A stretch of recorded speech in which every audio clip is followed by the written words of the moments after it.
Into passive voice.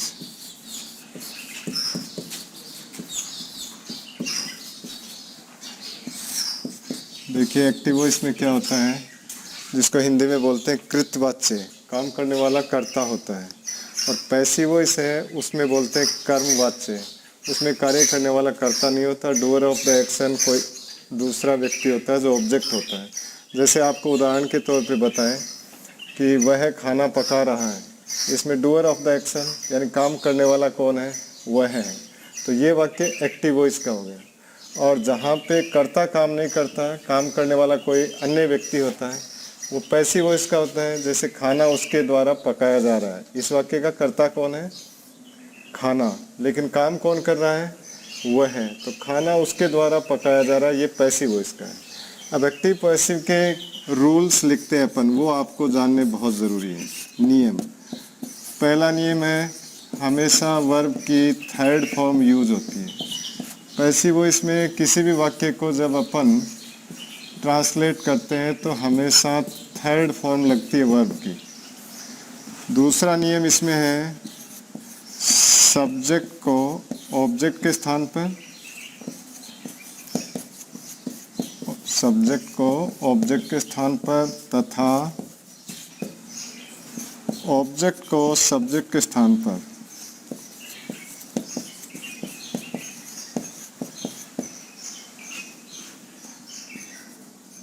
लिखते हैं। Subject के स्थान पर लिखते हैं। तीसरा नियम इसमें है ऑब्जेक्ट से पहले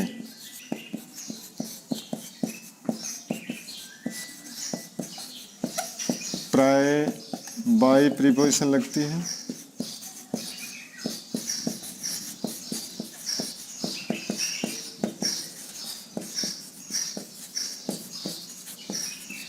कभी कभी इन, टू, विथ, एट का प्रयोग भी हो जाता है या का प्रयोग भी करते हैं। चौथा नियम है अनिश्चित सब्जेक्ट को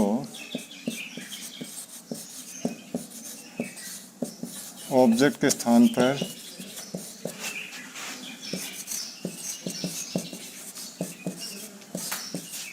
लिखने की आवश्यकता नहीं होती है।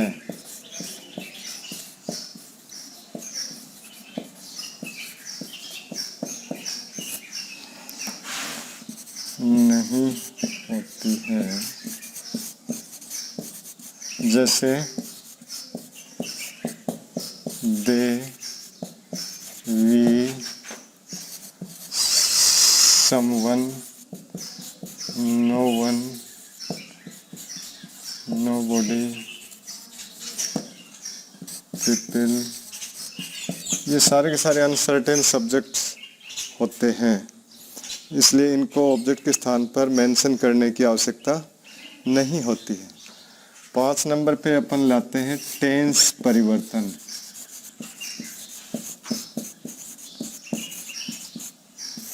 पैसिव वॉइस बनाते समय टेंस की हेल्पिंग वर्ब में परिवर्तन करते हैं। टेंस परिवर्तन में डू, डज, जो सिंपल प्रेजेंट टेंस की हेल्पिंग वर्ब होती है, उसको बदलते हैं इज, एम, आर। दूसरी है डिड, जो सिंपल पास्ट टेंस की हेल्पिंग वर्ब होती है, उसको बदलते हैं वॉज और वर। तीसरे नंबर पे will, shall, simple future tense की हेल्पिंग वर्ब होती है, उसको चेंज करेंगे will be, cell B.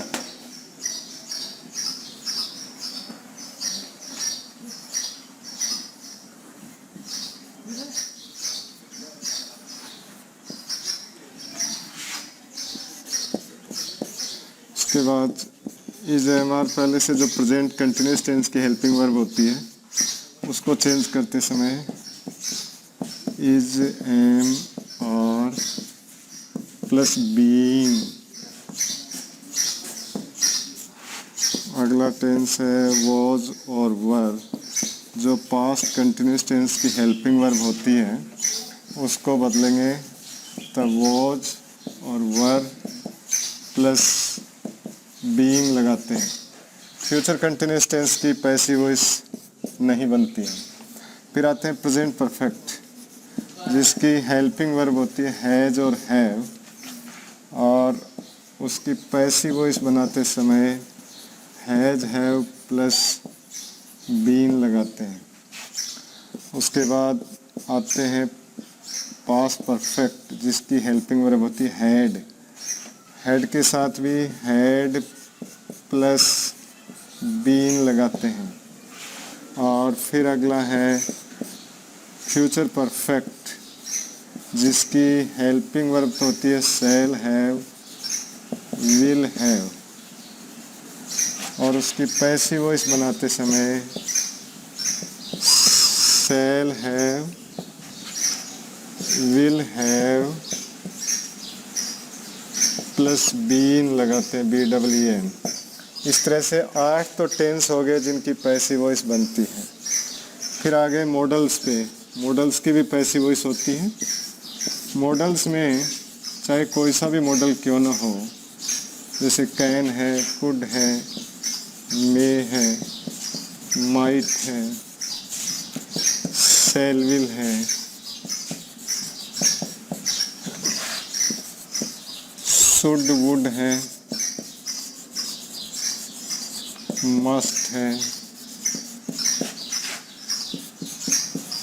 Need not है, यूज टू है,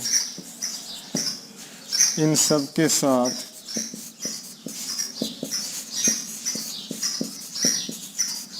प्लस बी लगता है। इस तरह से एक्टिव वॉइस से पैसिव वॉइस में बदलते समय 8 तो टेंस बदलते हैं। शॉर्ट में याद रखना चाहे तो ये ध्यान रख लें कि जो शुरू के तीनों सिंपल टेंस हैं, जैसे simple present, simple past, simple future, तीनों के तीनों अपने कंटिन्यूस की हेल्पिंग वर्ब लेते हैं।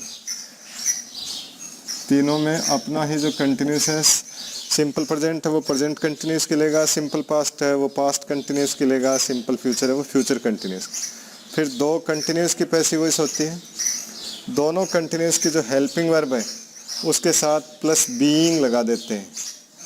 फिर 3 परफेक्ट टेंस होते हैं, चाहे प्रेजेंट परफेक्ट हो, चाहे पास्ट परफेक्ट हो, चाहे फ्यूचर परफेक्ट हो। तीनों की जो हेल्पिंग वर्ब है उसके साथ प्लस बीइंग लगाते हैं। ये पैसिव वॉइस के टाइम की बात कर रहे हैं।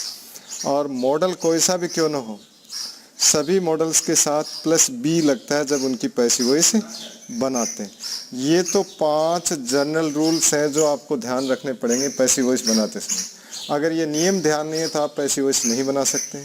जिसमें फिर आपको समरी की तरफ लेके चलता हूँ कि शुरुआत में अपन ने देखा किसी भी वाक्य की पैसिव वॉइस बनाओ वर्ब की थर्ड फॉर्म आएगी।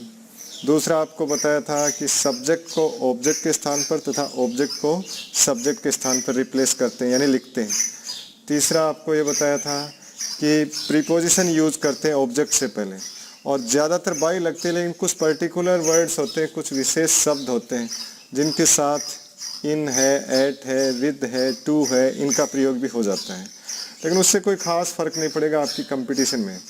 उसके बाद अपन ने यह भी देखा कि कुछ अनिश्चित कर्ता होते हैं जो निश्चित निश्चित, जैसे दे है, वी है, पीपल है, समवन है, समबॉडी है, नो वन है, नो बॉडी है। These are not certain subjects. ये निश्चित कर्ता नहीं होते, इसलिए इनको ऑब्जेक्ट के स्थान पर लिखने की आवश्यकता नहीं होती है। लिख दिया तो वैसे कोई खास गलती नहीं है, लेकिन आवश्यकता ही नहीं होती है। फिर अपन ने टेंस बदलने वाला देखा था, जिसमें आपको ये बताया है कि 8 ही टेंस परिवर्तित होते हैं जिनकी पैसिव वॉइस होती है। 3 इंडेफिनिट है, 2 कंटिन्यूस है, 3 परफेक्ट टेंस है। और मॉडल कोई सा भी क्यों ना हो, सभी के साथ बी जोड़ देते हैं उसके साथ, जैसे can be, could be, may be, इस तरह से कोई सा भी मॉडल क्यों। ये 5 जनरल रूल्स हो गए। अब अपन सेंटेंस बनाते हैं। अब अपन को एक चीज़ का और ध्यान रखना है कि सब्जेक्ट और ऑब्जेक्ट क्या क्या होते हैं, और तीसरी चीज़ है पॉजेसिव एडजेक्टिव, क्योंकि कई बार बच्चे हैं वो पॉजेसिव एडजेक्टिव को भी चेंज कर देते हैं, वो सब्जेक्ट या ऑब्जेक्ट के स्थान पर होता है। जैसे आई सब्जेक्ट है, उसका ऑब्जेक्ट मी होगा, और पॉजेसिव एडजेक्टिव का मतलब संबंधवाचक विशेषण होता है, जो चाहे सब्जेक्ट के स्थान पर हो चाहे ऑब्जेक्ट के स्थान पर हो, उसमें कोई परिवर्तन नहीं होता है। ध्यान रहे, सब्जेक्ट और ऑब्जेक्ट ही बदलेंगे, पॉजेसिव एडजेक्टिव नहीं बदलेगा। अब ये सी का लिख रहे हैं, सी के हर और हर, इसका विशेष ध्यान रखना पड़ेगा, क्योंकि इसका ऑब्जेक्ट भी हर है और इसका पॉजेसिव एडजेक्टिव भी हर है। वी का अस, आवर, यू का यू और योर, दे का देम, दिए। ये चीज़ आपको इसलिए बताई जा रही है कि शुरुआत में आपको दूसरे नंबर पे लिखवाया था कि सब्जेक्ट को ऑब्जेक्ट के स्थान पे, जैसे आई होगा तो ऑब्जेक्ट मी बन जाएगा, मी ऑब्जेक्ट है तो वो सब्जेक्ट आई बन जाएगा। लेकिन जो पॉजेसिव एडजेक्टिव है, जो संबंधवाचक विशेषण है, उसमें कोई परिवर्तन नहीं होगा, इसका ध्यान रखना है। चाहे वो सब्जेक्ट की जगह है और चाहे वो ऑब्जेक्ट की जगह, उसके साथ कोई ना कोई नाउन या प्रोनाउन दिया हुआ होता है, उसको साथ में लेना होता है। तो ये आपको विशेष तौर पे ध्यान रखना पड़ेगा कि इसका सब्जेक्ट का ऑब्जेक्ट क्या बनता है और इसका ऑब्जेक्ट का सब्जेक्ट क्या बनता है। ये मुख्य मुख्य प्रोनाउंस हैं, आपके सामने लिख दिए हैं। अब अपन साधारण वाक्य देखते हैं, जिसको अफर्मेटिव सेंटेंस बोलते हैं। अफर्मेटिव सेंटेंस, पहला वाक्य जैसे आपके सामने लिखा, शी राइट्स ए पोएम। अब ध्यान रहे, आपको अगर एक एक चीज़ को आइडेंटिफाई करना पड़ेगा, पहचानना पड़ेगा। सी आपका सब्जेक्ट है, राइट्स आपका वर्ब है, ए पोएम आपका ऑब्जेक्ट है। और अगर अंग्रेजी में आपको तीन ही चीज़ें मिली, सब्जेक्ट, वर्ब और ऑब्जेक्ट, तो केवल 12 में से 2 ही टेंस हो सकते हैं, या तो सिंपल प्रेजेंट। जब आपको ये 3 चीज़ें मिलती हैं तब आपको 2 ही टेंसों तक सीमित रहना है, या तो सिंपल प्रेजेंट हो सकता है या सिंपल पास्ट हो सकता है। फिर इन दोनों में अंतर कैसे करें? फिर तुम्हें याद दिलाता हूँ कि अगर सब्जेक्ट, वर्ब, ऑब्जेक्ट यानी S plus V plus O ये चीज़ हो तो आप केवल 2 ही टेंसों तक सीमित रहो, सिंपल प्रेजेंट और सिंपल पास्ट। फिर इसमें अंतर करने के लिए ये है कि सिंपल पास्ट में हमेशा साधारण वाक्य में वर्ब की सेकंड फॉर्म आती है, और सिंपल प्रेजेंट में कुछ कर्ता के साथ एस या ईएस लगता है। वर्ब की तो फर्स्ट फॉर्म रहती है सिंपल प्रेजेंट में, लेकिन सिंपल पास्ट में साधारण वाक्यों की S plus V plus O 3 ही चीज़ें दी हुई वाक्य में, तब 2 ही टेंस हो सकते हैं, सिंपल प्रेजेंट और सिंपल पास्ट। और इसमें अंतर करने का है कि सिंपल पास्ट में वर्ब की सेकंड फॉर्म होती है और सिंपल प्रेजेंट में फर्स्ट फॉर्म होती है। अब ये वाक्य एक्टिव वॉइस में काम करने वाली कौन है? सी। अब देखिए, इसको पैसिव में बदलना है।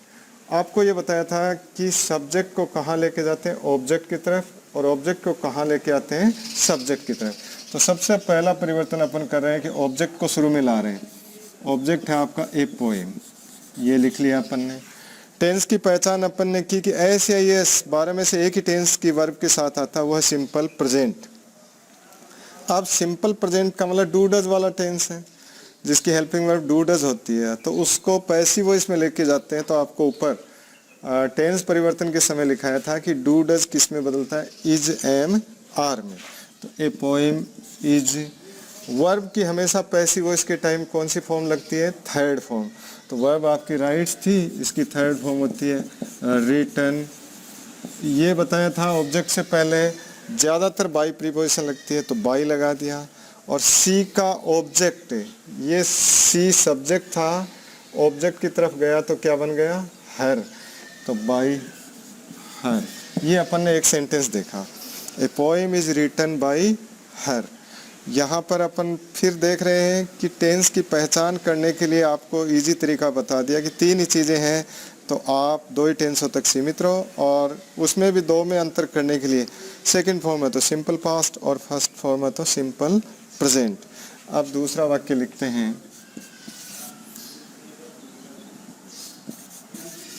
हरी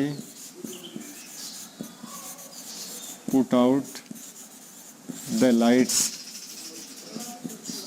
यहाँ देखिए ये सब्जेक्ट, पुट आउट ये फ्रेजल वर्ब है, ये वर्ब, द लाइट्स आपका ऑब्जेक्ट है। अब वो फिर तीन चीज़ें आ गई आपके पास, सब्जेक्ट है आपके पास, वर्ब है आपके पास, ऑब्जेक्ट है, S plus V plus O.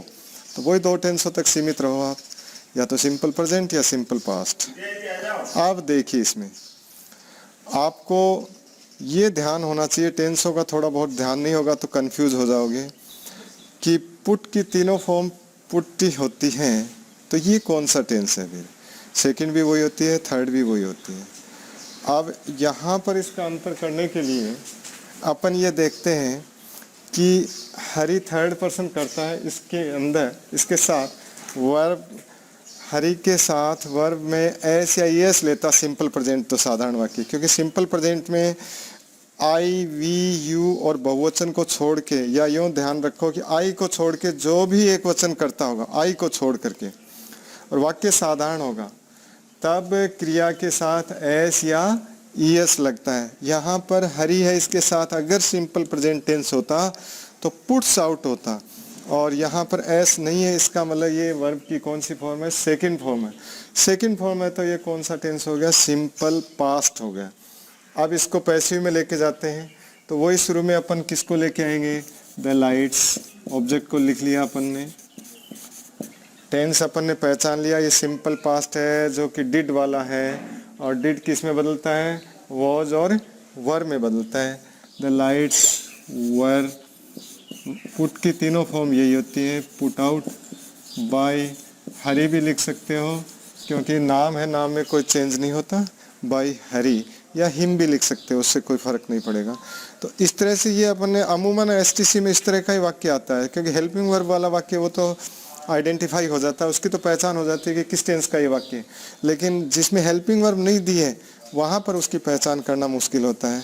तो इसके लिए आपको बार बार मैं बोल रहा हूँ, फिर बोल रहा हूँ कि ऐसा एक वाक्य जरूर आ जाना चाहिए जिसमें हेल्पिंग वर्ब नहीं है, और तो वो हो सकता है सिंपल प्रेजेंट का हो सकता है सिंपल पास्ट का हो। आगे इसको